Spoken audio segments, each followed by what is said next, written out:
The New Neighbor, Corio Heights, Book 1. Written by Rye Cox. Narrated by Zachary Zaba.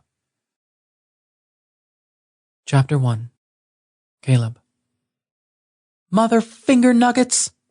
I shouted as I hit my head for the millionth time on the corner cabinet in my kitchen. You'd think I'd be used to the too low-hanging cabinet I had the misfortune of having in my tiny kitchen after living in the same apartment for over 2 years. But nope, I hit the damn thing every single time. I turned my head toward the loud thump that had startled me into hitting my head in the first place.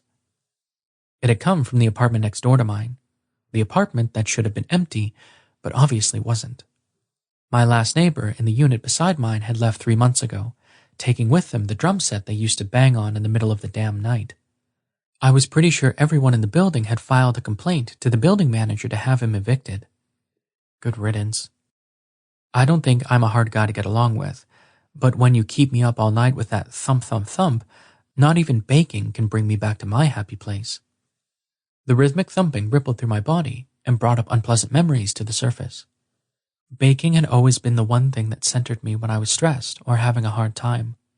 When I was younger, I loved Sunday mornings with my dad, where we were always baking one thing or another. On our last Sunday together, our laughter rang out as Mom barged into our little sanctuary carrying my fussy 1-year-old brother. Dad was the only one who could calm Connor down when he was in one of his moods. As Dad placated the baby, Mom tried to sneak a piece of the unfinished dessert. Dad pretended to get mad at her, but he'd let her steal an extra piece anyway. Baking Sundays were my favorite day of the week. We'd laugh, talk about silly things, and enjoy the sweet smells in the kitchen until we got to dig in and enjoy our handiwork. It was perfect. Until it wasn't. I was lying in bed on the worst Saturday night of my life, leafing through a book of baking recipes, trying to find one for the next day. I found the perfect recipe to try out: triple chocolate layer cake, because what 11-year-old boy wasn't addicted to chocolate?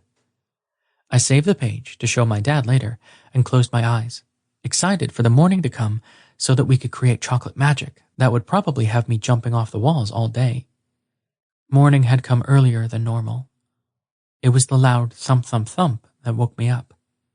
The Cookie Monster clock I'd gotten for my 9th birthday sat on my nightstand, proclaiming it to be 2 a.m. "Mommy?" I called out toward the sliver of light peeking through my cracked door. "Go back to sleep, honey. Your dad probably just got home." Her slippers shuffled past my door and down the stairs. I jumped out of bed and rushed downstairs to see my dad. He had left 3 days ago on a business trip.